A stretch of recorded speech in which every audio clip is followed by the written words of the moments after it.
There are moments in life that don't begin with chaos or confrontation, but with a stillness so heavy, so quietly offensive, it makes your blood freeze. That's exactly how it started for Dwayne Johnson. Not with shouting, not with sirens, not even with a raised voice, just a single beer, one quiet man, and a bar owner who decided without knowing a thing about him that he didn't belong. It was a slow Tuesday afternoon at the Blue Anchor, a beachfront tavern tucked in a quiet corner of Harbour Bay. The kind of place locals praised for its vintage, charm, its live music on weekends, and a friendly, no-nonsense atmosphere. But that atmosphere only extended to people the owner personally approved of. Dwayne Johnson, 53, wasn't one of them. He'd walked in wearing nothing flashy, just a simple jacket, jeans, boots that had seen more than most men's entire lives. He didn't smile much.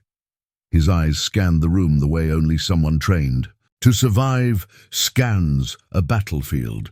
To the few patrons hunched over beers at the bar, he was invisible. But not to Frank Wilkins. Frank ran the Blue Anchor the way a petty tyrant runs a fading kingdom, clinging to control through suspicion, rules that changed daily, and a gut instinct that had less to do with experience and more to do with prejudice. When Dwayne sat down, ordered a beer, and quietly sipped it at a corner table, Frank watched, waited, then acted. He crossed the floor like a man walking toward a fight only he could see, stopping in front of Dwayne with arms crossed, and voice already raised. "You've been sitting there, staring at the wall for 15 minutes, planning something?" he barked. Dwayne looked up calmly, like he'd heard the question before in 100 different forms over 53 long years. "Just thinking," he said. Frank leaned in closer, his breath sour with beer and something darker. "I don't like your kind of thinking in here," he snapped. "You people make my customers nervous." "You people?" Dwayne asked, voice low, measured, dangerous only in its calm. "You heard me. Loud types, military types, trouble types." Frank's eyes dropped unmistakably to Dwayne's skin. "You don't belong here." That's when the room fell completely. Still. No one stood up, no one objected. Even the bartender looked away. Dwayne didn't raise his voice. He didn't stand. He didn't throw his beer. He just set it down and nodded slowly. And then he left. But as the door shut behind him, something unspoken followed, a sense that what had just happened wasn't over. Not yet. Not by a long shot, because when you spend 30 years serving a country that doesn't always serve you back, you learn something more dangerous than rage. You learn patience. And Dwayne Johnson, former Navy SEAL, combat-tested leader, quiet, observer, had just been handed a mission, one he never asked for, but one he was born to answer. And tomorrow, that bar owner would learn what it means to underestimate a man who's seen war, and returned home looking for peace, but found disrespect instead. Dwayne Johnson didn't slam the door behind him. He didn't curse. He didn't even look back. He walked away from the Blue Anchor with the same calm control that had once guided him through minefields, covert extractions, and hostage negotiations. But something about this walk felt heavier, slower, not because of age. Dwayne was 53, but still carried himself like a man half his age. No, this weight came from something deeper. That familiar sting, the kind that never fully goes away, no matter how disciplined, no matter how decorated you are.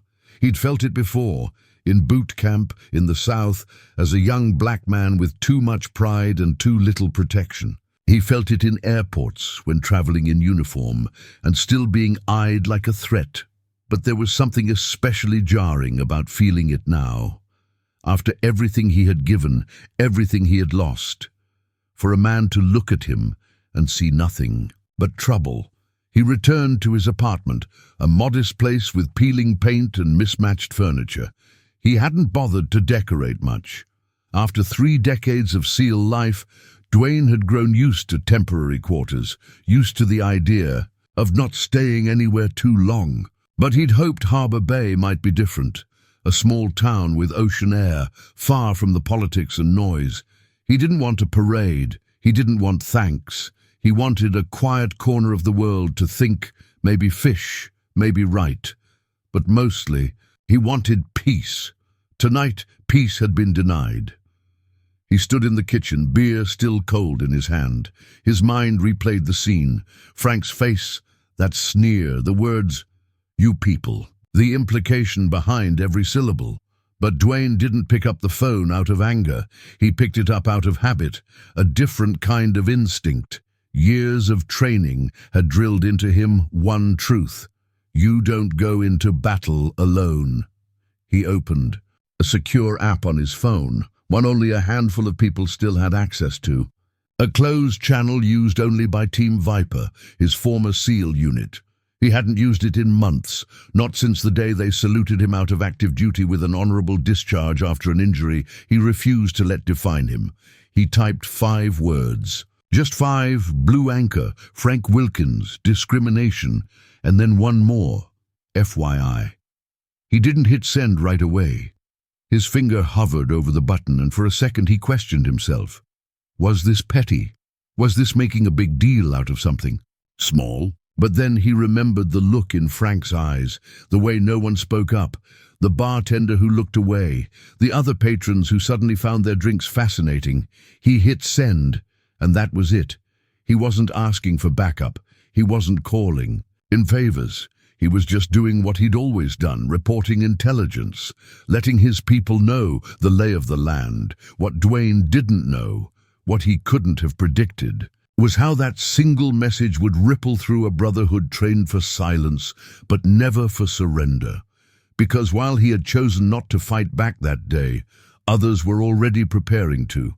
And the next time the blue anchor opened its own doors, it wouldn't be business as usual, not with 12 shadows closing in, not with justice on the move.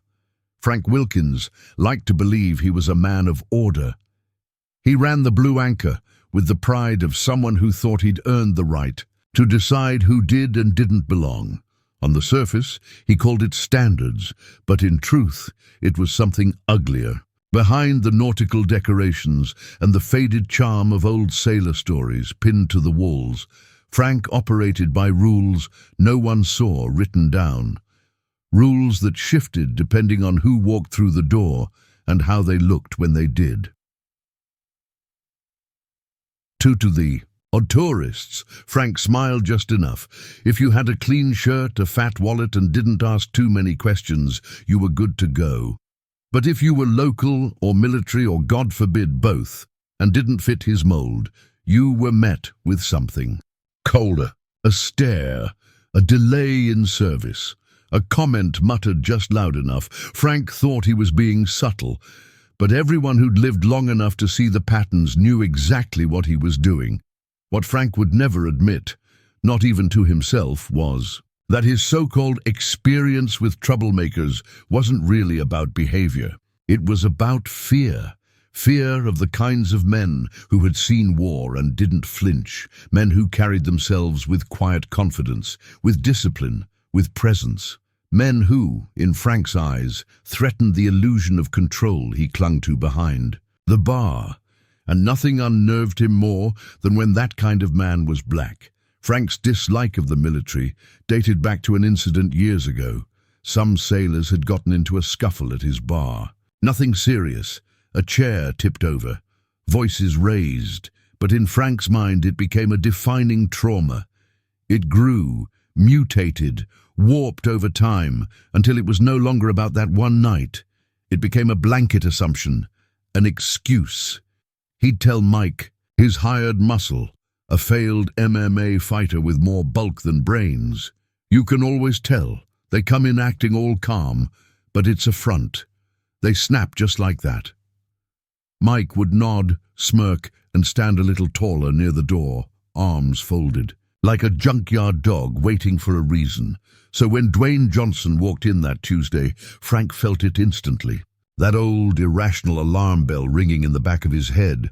Dwayne hadn't said anything threatening, hadn't done anything but sit quietly, drink his beer, and watch the room the way soldiers do. Calm, aware, present. And that alone was enough to trigger Frank. He didn't see a tired veteran looking for peace.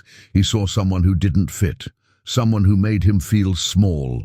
And Frank hated feeling small, so he did what cowards often do when they think they've found safe ground. He flexed, he postured, he humiliated, not with fists but with words, with tone, with the assumption of superiority that comes from thinking no one will stop you, and for most of his life, no one had. Frank had built a sanctuary for his biases, brick by brick, inside the walls of that bar. He never expected to be challenged, especially not by someone who walked away instead of fighting back.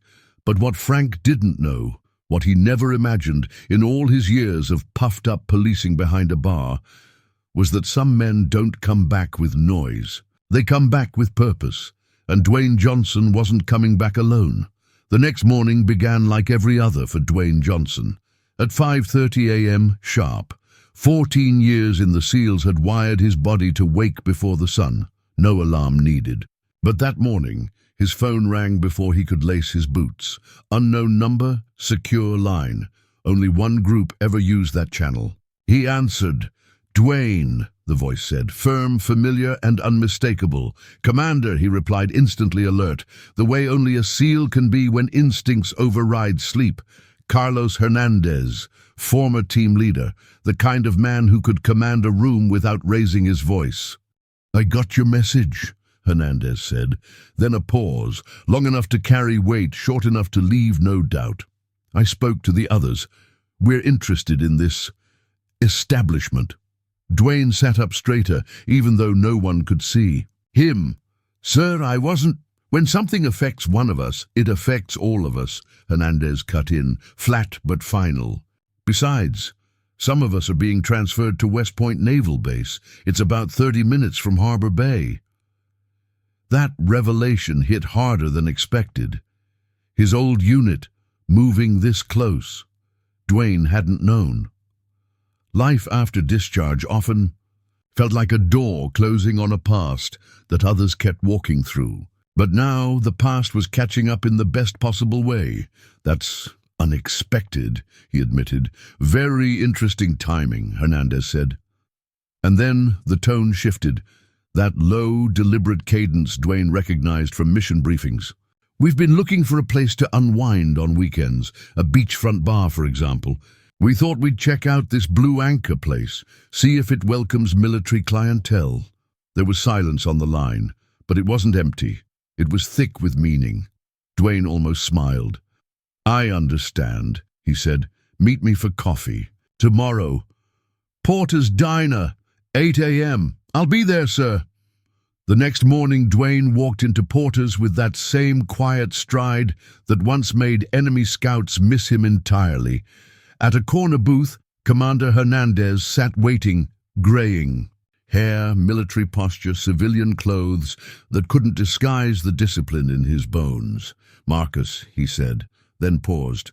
"Correction, Dwayne." They shook hands, two warriors in civilian disguise, two men who never needed to explain silence. "Seems civilian life isn't as peaceful as advertised," Hernandez said, a flicker of a smile beneath the steel. "Over." Black coffee and no small talk, Hernandez slid a folder across the table. No words, just that same old method, brief first, questions later. Inside, photos, complaint records, health violations. A full dossier on Frank Wilkins and the Blue Anchor. Dwayne flipped through page by page. 5 filed complaints for racial discrimination in the past 3 years, all dismissed. 2 from black military personnel, suspicious health code violations. Fast-tracked resolutions, and a liquor license up for renewal.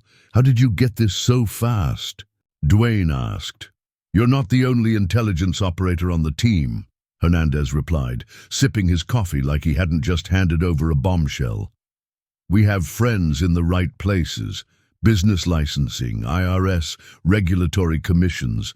It's amazing what they'll share when you ask the right way. Dwayne's eyes narrowed. Patterns emerged in his mind the way they used to when planning silent raids. This wasn't about one insult. This was about a pattern, entitlement wrapped in red tape and unspoken rules. What exactly do you have in mind, Commander?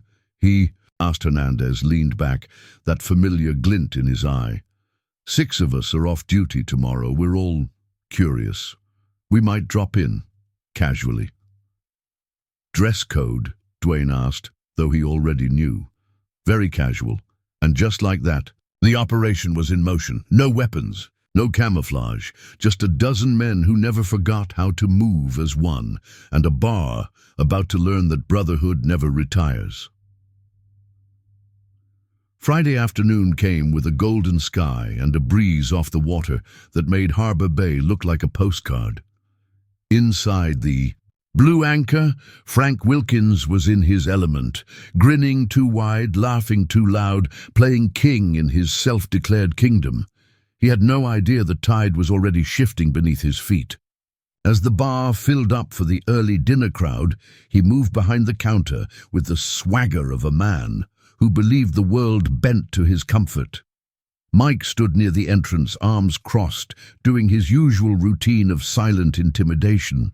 Everything felt normal until it didn't. At 4:30 p.m. sharp, the door creaked open. Frank barely looked up. Just another customer, probably. But then he recognized the face. Dwayne Johnson. Calm, collected, unreadable. The same man Frank had thrown out with a sneer and a slur just days earlier.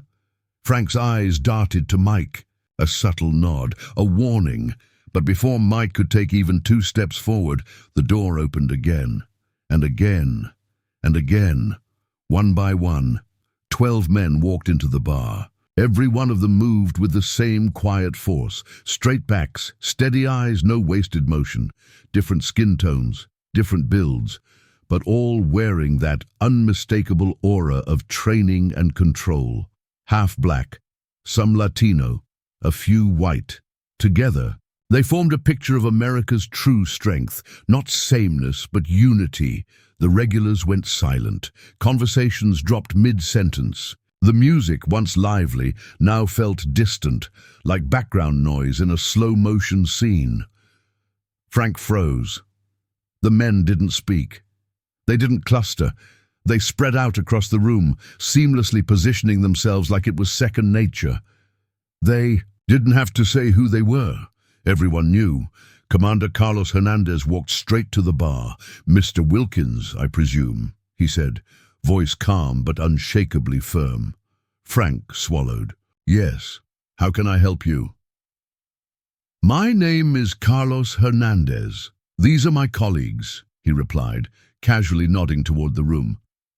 "We're interested in your establishment. Heard you're selective."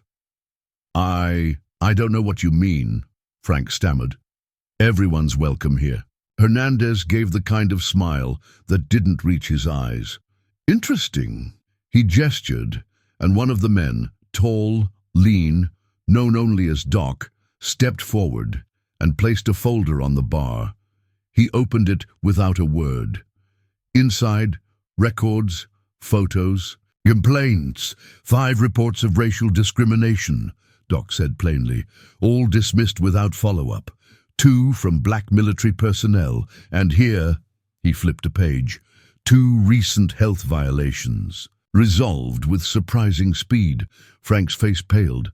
"How did you—" "That's not important," Hernandez interrupted, cool and direct. "What matters is that 2 nights ago you threw a man out of this bar for no other reason than your own fear and bias. A man who served this country for 14 years. A man who bled for the freedom you used to judge others." And then, for the first time, Dwayne stepped forward. His voice was steady. "You told me I wasn't welcome here, that people like me were too loud. I hadn't spoken a word to anyone but your bartender." The room held its breath. Another SEAL, nicknamed Tank, leaned in toward the bar. "Your liquor license," he said flatly. "Up for renewal, isn't it? And my cousin," added another with a grin, "happens to be a journalist, loves stories like this." Frank's kingdom was collapsing brick by brick. But there was no yelling, no threats, just facts, presence, and the kind of moral clarity that couldn't be argued with. "We're not here for revenge," Hernandez said. "We're here for accountability." Frank had never been more silent in his life, and this was only the beginning. For a man who once acted like he ran the world from behind his bar, Frank Wilkins had never looked smaller. His mouth was half open, eyes darting, sweat starting to bloom beneath his collar, but none of the men facing him were raising their voices. They didn't need to. They had already taken control, not through force, but through presence, precision, and an undeniable truth that filled every inch of the room. The silence was deafening.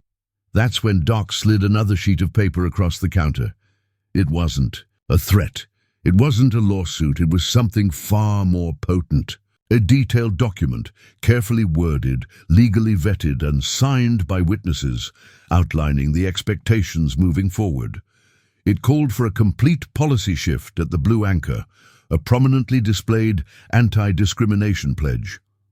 Mandatory sensitivity and bias training for all staff, a substantial financial donation to civil rights and veteran support organizations, and oversight, real oversight. Frank looked down at the paper like it was a grenade.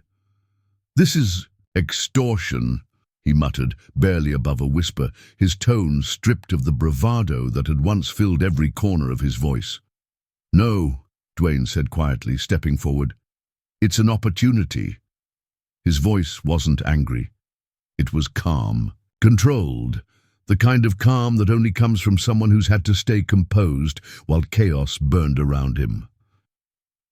"An opportunity to do the right thing before your name becomes headline news for all the wrong reasons. Before your bar becomes ground zero for a town-wide scandal. Before that license renewal gets delayed." Frank's hands trembled slightly as he picked up the document. The weight of it was heavier than the paper itself. He could feel it pressing down on his reputation, his future, his false sense of power. He glanced around the bar, hoping for support, but nobody moved. The regulars who once toasted him sat, still, lips tight, eyes forward.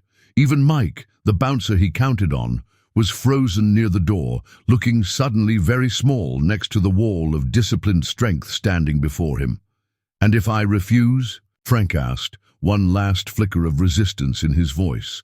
Commander Hernandez didn't flinch. "We're not here to threaten you, Mr. Wilkins. We're just a group of concerned citizens, citizens with friends in high places, citizens who believe in accountability and respect, and in making sure no one in this town forgets what happened here." There was no yelling, no violence, just 12 men standing as quiet proof that sometimes justice doesn't show up in a courtroom. It walks through the front door and orders a drink. Frank finally lowered his eyes. "What if I sign this and nothing changes?" he asked, not defiantly this time, but more like a man realizing his old playbook no longer worked. Dwayne locked eyes with him. "Then we'll be back." The message was clear. There wouldn't be second chances without real change. As Frank lifted the pen and signed, slowly, reluctantly, his hand visibly shaking, the room exhaled. A few patrons clapped, some nodded, others just watched, stunned. No one would forget this moment. It wasn't about humiliating Frank, it wasn't about revenge, it was about consequences. And the hope, however slim, that one man might finally learn the difference between fear and respect. The paper was signed, the expectations were set, and the old rules of the Blue Anchor, they had just been rewritten. In the days that followed, Arbor Bay changed in ways no one could have predicted. Word about the confrontation at the Blue Anchor spread fast, helped by cell phone footage that captured the moment Frank Wilkins realized he wasn't the toughest man in his bar anymore. The clip went viral. Within 48 hours, the video had circulated on local news stations, Reddit threads, veteran support forums, and more. Public pressure mounted. Protesters lined the sidewalk outside the Blue Anchor. Online reviews flipped from praise to fury. And city officials, perhaps feeling the heat, finally opened a formal investigation into Frank's long-ignored complaints. Frank had no choice but to follow through. He implemented everything listed in the agreement: the visible anti-discrimination policy, the mandatory bias training, and the donation to civil rights groups. He replaced Mike, his longtime bouncer, with a diverse, professionally trained security staff whose job wasn't to intimidate but to protect. And in a move that stunned everyone, Frank even had the front sign updated. It now read, "The Blue Anchor, where everyone is welcome." But for Dwayne Johnson, the real change wasn't in the lettering on the door. It was in what came next.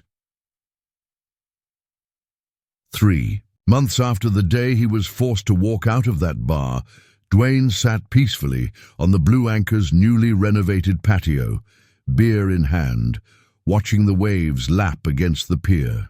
Beside him sat Commander Hernandez, now a frequent visitor to Harbor Bay and something of a quiet celebrity to the locals. "I never thought I'd be drinking here," Dwayne admitted with a wry smile. Hernandez nodded, eyes scanning the horizon. "It was never about the bar," he said.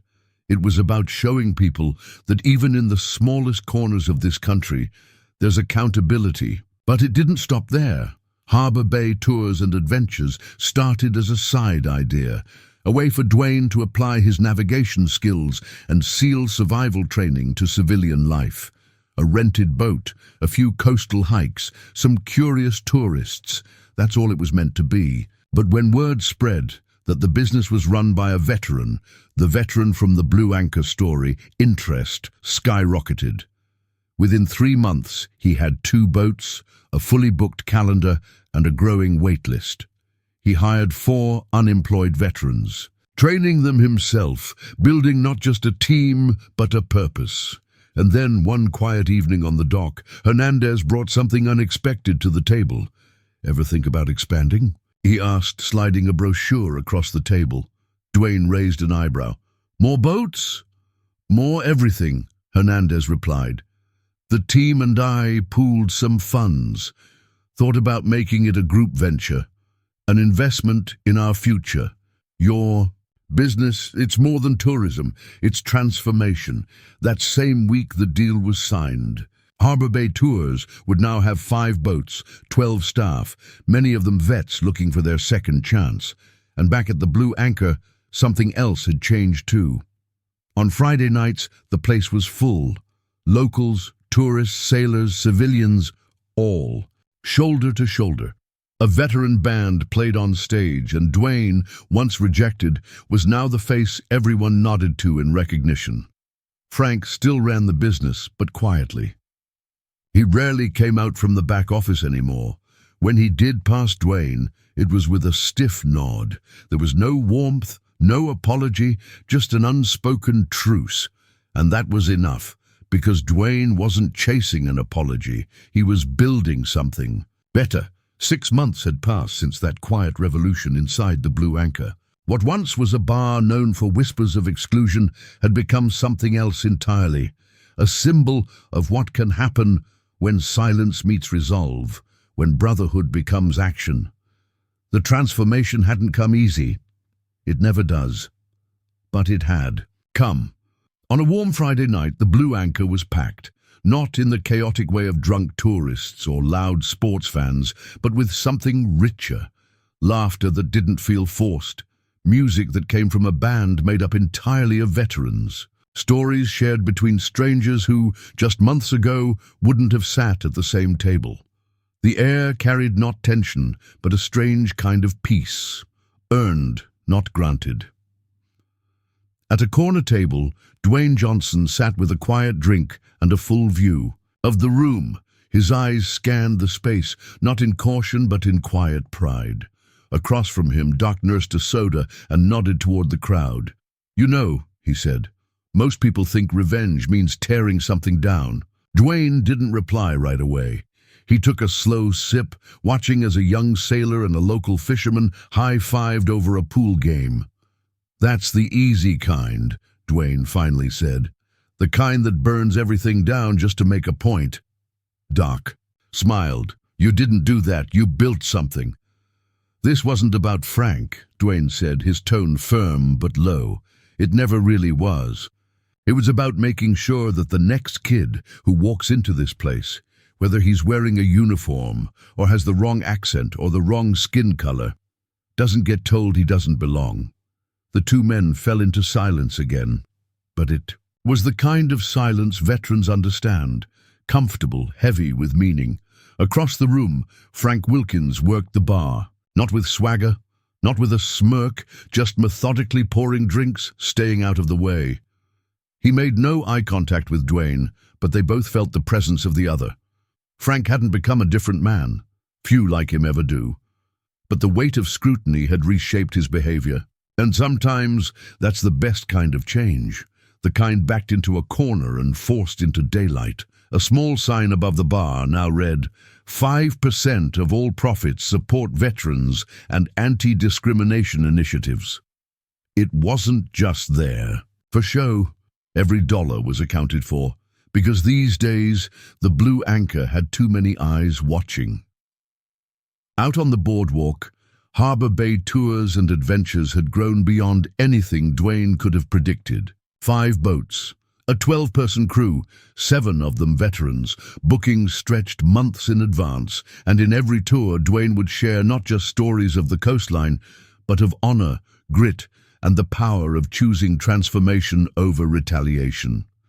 He often told his team, especially the younger vets still struggling to adjust to civilian life, one thing: we were trained to fight with weapons, but the real battle, the one that defines you, is the one you fight with strategy, integrity, and purpose. Not to win a moment, but to change the future. That night, as the music played and the crowd cheered, Dwayne stood quietly and walked outside. He looked up at the stars, hands in his jacket pockets, the ocean breeze brushing against his face. This wasn't revenge. This was justice. And justice doesn't end with punishment. It begins with possibility. This wasn't just a story about a bar. It was about what happens when good men are pushed too far and choose wisdom over rage. Dwayne Johnson didn't fight back with fists. He fought back with integrity, with purpose, with a quiet storm that rewrote the rules not just for one man, but for an entire community. And that is the kind of strength that changes the world. So if this story moved you, if it made you feel a little angrier, a little more hopeful, or a lot more proud, hit that like button. Drop your thoughts in the comments. We want to hear your voice. And if you believe in stories that remind us what true justice looks like, make sure to subscribe, because we have more real stories like this. Stories that inspire, challenge, and unite. Share this video with someone who needs to know that quiet strength can shake the loudest walls, because sometimes the most powerful battles are the ones fought without ever raising a voice.